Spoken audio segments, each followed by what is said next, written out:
Hello दोस्तों, तो आज हम समझने वाले हैं कि एफिशिएंसी ऑफ अ मशीन क्या होता है। किसी मशीन की आप किसी भी मशीन की आप एफिशिएंसी निकाल सकते हैं अगर आपको जरा सी समझ हो तो। हम पहले डेफिनेशन देख ले ताकि आपको लिखना आसान हो सके एग्जाम में, फिर हम समझेंगे ये होता क्या है। The ratio of output to input is called the efficiency of machine. It is generally expressed in the percentage, हमेशा परसेंटेज में देखते हैं, denoted by the Greek letter eta, इस तरह से लिखते हैं। ठीक है, इस तरह से एन सा बना के ना नीचे एक लाइन थोड़ी लंबी खींच देते हैं, उसको हम एफिशिएंसी से मेजर लिखते होते हैं। अब हमारे पास जब एफिशिएंसी की बात आती है तो हमारे पास एफिशिएंसी जो है, हमेशा याद रखें, वो यही रहेगी आउटपुट अपॉन इनपुट। बस आउटपुट अपॉन इनपुट। अगर आप परसेंटेज में देखते हैं तो 100 से आप मल्टीप्लाई कर देंगे तो आपके पास परसेंटेज में आ जाएगा कि परसेंटेज क्या है। अब मैं आपको बात समझाऊं तो ये एफिशिएंसी कहां निकाल सकते, किसी भी चीज की आप निकाल सकते हो। कैसे?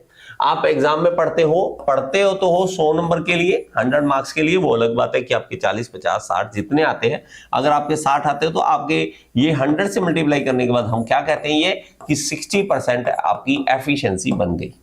एफिशिएंसी 60% बन गई। और ये एफिशिएंसी निकालना इतना इंपॉर्टेंट क्यों है?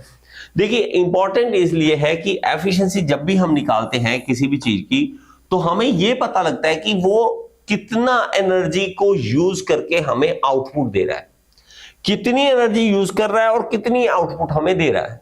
मैं किस तरह से, इस तरह से आपको समझाता हूं। हमारे पास जो एनर्जी है ना दुनिया में, वो बहुत ही खतरनाक चीज हमारे हाथ में आई हुई है, क्योंकि एनर्जी को ही वर्क डन में हम कन्वर्ट कर रहे हैं। कहां पे? चाहे आप बाइक की बात करें, आप अपनी कार की बात करें, आप बाइक की बात कर लें, आप अपनी कार की बात कर लें, आप कोई भी तरह की चीज है, आप कोई भी तरह की एनर्जी, एक एनर्जी दे रहे हैं, उससे कोई ना कोई काम करवा रहे हैं, तो ये हमारी एफिशिएंसी होती है। चाहे आप अपने मोबाइल की बैटरी की बात कर ले, आप अपने मोबाइल की बैटरी को एनर्जी देते हैं और फिर हम आउटपुट लेते हैं। और अगर यही बैटरी स्टार्ट नहीं है तो आप देखेंगे तो बहुत अच्छी चल रही है, बैटरी बैकअप बहुत अच्छा है, 1 साल हो जाता है, यही बैटरी बैकअप खत्म होने लग जाता है। बैटरी वही है लेकिन अब वो उस तरह का बैटरी बैकअप नहीं दे रही है। पहले अगर आप चार्ज करते थे, पूरा दिन चलाते थे तो भी बैटरी पड़ी होती थी। अब ऐसा टाइम आ जाता है जब आप चार्ज करते हो, आधा दिन हुआ और बैटरी खत्म हो गई, तो ये एफिशिएंसी कम हो गई। हम क्या कर रहे हैं, हम अपना कोई भी चीज का आउटपुट देखेंगे, हमेशा उसको ऊपर रखेंगे और इनपुट को हमेशा नीचे रखेंगे, कोई भी मशीन हो। अब हम बात करें तो अप्लाइड मैकेनिक्स में हम एक चीज समझते हैं कि हमारे पास यहां पर ये देखेंगे, मान लीजिए कि हमारे पास एक लीवर है यहां पर। अब अगर आपने मैकेनिकल एडवांटेज देखा है, मेरी वाली वीडियो वेलोसिटी रेशियो देखा है, तो आपको अभी समझ आ जाएगा ये मैं क्या कर रहा हूं।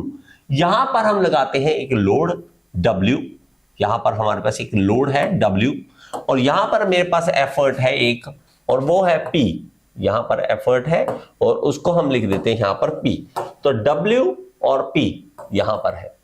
अगर मैं कहूं तो ये W जो है वो 200 न्यूटन है और ये P जो है वो 50 न्यूटन है, 50 न्यूटन है। और ये डिस्टेंस जो है वो 1 मीटर का है और ये डिस्टेंस मेरे पास यहां पर जो है वो मान लीजिए 4 मीटर का है।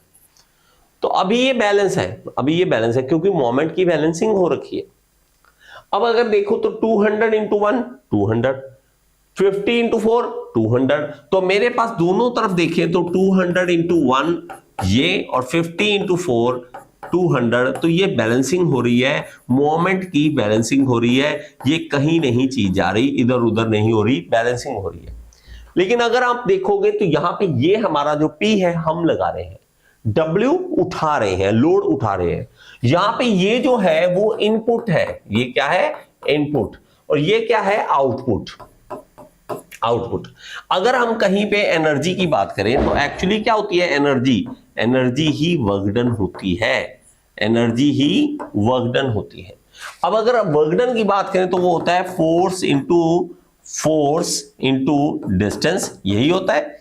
अगर आप एनर्जी कितनी यूज कर रहे हो उसको देखना है तो आपको वर्क डन देखना पड़ेगा। तो मैं देखता हूं यहां पे फोर्स है और ये डिस्टेंस है, force into distance work done. तो ये मेरे पास आ गया P इंटू वाई, ये क्या बन गया हमारे पास? इनपुट।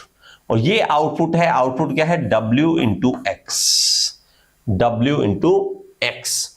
अब अगर हम देखते हैं तो यहां पर क्या है, आउटपुट है और ये इनपुट है, आउटपुट है और इनपुट है। तो मैं क्या करूंगा, एफिशिएंसी निकालूंगा आउटपुट अपॉन इनपुट।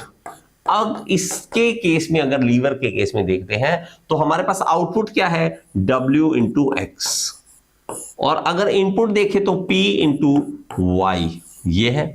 अगर मैं x को नीचे लाऊं तो वो क्या बनेगा, W अपॉन P, और साथ में आ जाएगा Y अपॉन x।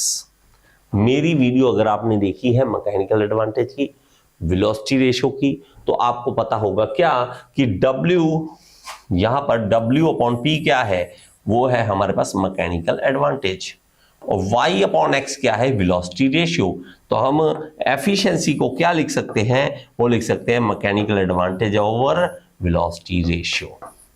तो इस तरह से भी आपको एफिशिएंसी बताया जा सकता है। कहीं भी आप बोले कि एफिशिएंसी कैसे निकालनी है, तो आप इस तरह से निकाल सकते हैं एफिशिएंसी। आप इसी भी तरह नहीं, बहुत सारी तरह, आपको सिर्फ ये पता होना चाहिए कि इनपुट कितना है और आउटपुट कितना है। अगर आप इन दोनों का रेशियो निकाल लेते हैं तो आपके पास एफिशिएंसी निकल जाती है। आसान है, बहुत आसान है। आई होप आपको चीज समझ आ गई हो। अगर समझ आ गया तो लाइक का बटन दबा दिया करें, ये कंजूसी मत करें, इसमें आपका कुछ नहीं जाएगा। लाइक का बटन दबाएं और कमेंट बॉक्स में जरूर बताएं कि आपको समझ आया या नहीं आया। Thank you so much. Next video में फिर से मिलेंगे।